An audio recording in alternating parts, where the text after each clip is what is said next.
बकरे और घोड़े की कहानी। वीडियो पसंद आए तो वीडियो को लाइक शेयर कमेंट करना ना भूलें।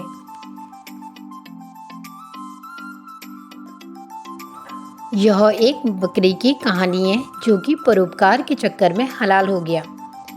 हम आशा करते हैं कि आपको ये वीडियो बहुत पसंद आएगी। एक समय की बात थी, एक राजा हुआ करता था। उसको जानवर बहुत प्रिय थे। राजा ने अपने राज्य में हर प्रकार के जानवरों को रखा हुआ था। उन जानवरों में से बहुत ही खूबसूरत एक घोड़ा भी था। वह घोड़ा राजा का सबसे प्रिय जानवर था। राजा जहाँ भी जाते उस घोड़े को ले जाते और उसकी सवारी करते। दिन भर राजा को अपने पीठ पर लादे लादे बेचारे घोड़े की कमर टूट जाती, क्योंकि वह बहुत थक जाता। दिन भर राजा के साथ इधर उधर जाया करता था। हालांकि घोड़े की खातिरदारी भी जमकर होती थी। अलग अलग तरह के बढ़िया और जायकेदार पकवान उस घोड़े के लिए बनवाए जाते थे। सभी जानवर घोड़े को सर्वश्रेष्ठ माना करते थे।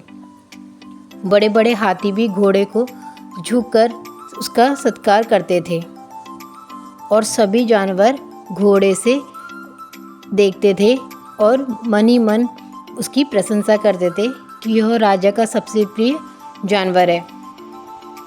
अब घोड़े को धीरे धीरे घमंड होने लगा कि सब उसकी तारीफ़ करते हैं, क्योंकि वह सभी जानवरों में सबसे सुंदर और उसकी सुंदरता जो राजा को सम्मान मिलता है, इस कारण घोड़े को बहुत ही घमंड हो चुका था। घोड़ा अब मन ही मन यही सोचा करता कि मैं ही इस पूरे राज्य में सबसे सुंदर और सबसे बुद्धिमान जानवर हूँ। घोड़ा घमंड में इतना टूट गया था कि वह दिन रात यही सोचता कि जिस दिन मैं नहीं रहूँगा तो राजा का सारा मान सम्मान खत्म हो जाएगा। लिहाजा घोड़े ने तय किया कि अब सिर्फ अपनी मनमानी चलाएगा और वह किसी की बात नहीं मानेगा। जो उसे करना है वह खुद ही करेगा। अपने फैसले जहाँ जाना है वह खुद जाएगा। अगले दिन घोड़ा बीमार होकर बैठ गया।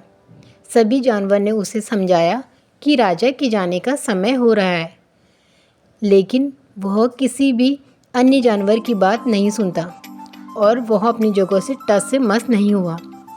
राजा ने शाही वैद्य को बुलाया और वैद्य ने घोड़े को देखा और बोला, महाराज, यह घोड़ा अब दौड़ने लायक नहीं रहा।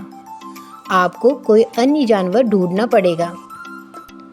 अगर यह अगले 3 दिनों में उठकर खड़ा नहीं हुआ तो इसे मार देना ही अच्छा होगा। लेकिन घोड़ा अच्छी तरह समझ गया कि राजा की जान उसी में ही बसी है, इसलिए राजा उसे नहीं मारेंगे। इस तरह 2 दिन बीत गए। तीसरे दिन घोड़े के पास वाले तबले में एक नया बकरा आया जो घोड़े से बहुत ही सुंदर था। घोड़े को लगा कि यह बकरा तो मुझसे भी बहुत सुंदर है, कहीं यह बकरा मेरी जगह ना ले ले। घोड़े ने अपनी कहानी उस बकरे को बताई। बकरा बड़ा ही दयालु जानवर था। घोड़े ने बकरे को बताया कि राजा की नज़रों में अपनी इज्जत एकदम गिरा दी है। अब बकरे ने घोड़े को सांत्वना दी और कहा, मैं तुम्हारे लिए राजा से बात करूँगा।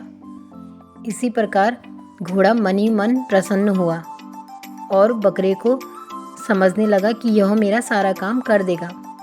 वहीं बकरा घोड़े को बहुत बेचारा समझकर हर प्रकार उसकी सहायता करने को तत्पर रहता।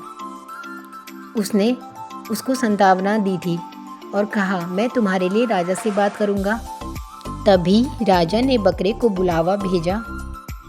जब बकरा राजा के पास पहुँचा तो उसने राजा से घोड़े की खूब तारीफ़ की और बताया कि घोड़ा राजा को बेहद चाहता है। राजा यह सुनकर बहुत ही खुश हुआ और उसने राज्य में शाही भोज का ऐलान कर दिया। अगले दिन घोड़ा तो खुशी खुशी वापस राजा की सवारी बन गया, लेकिन बकरा शाही भोग में पक गया और वह घोड़े की चाल में आके बुरी तरह फंस गया। इस कहानी से हमें यह सीख मिलती है कि अपने काम से काम न रखने पर कभी कभी नुकसान भी उठाना पड़ सकता है।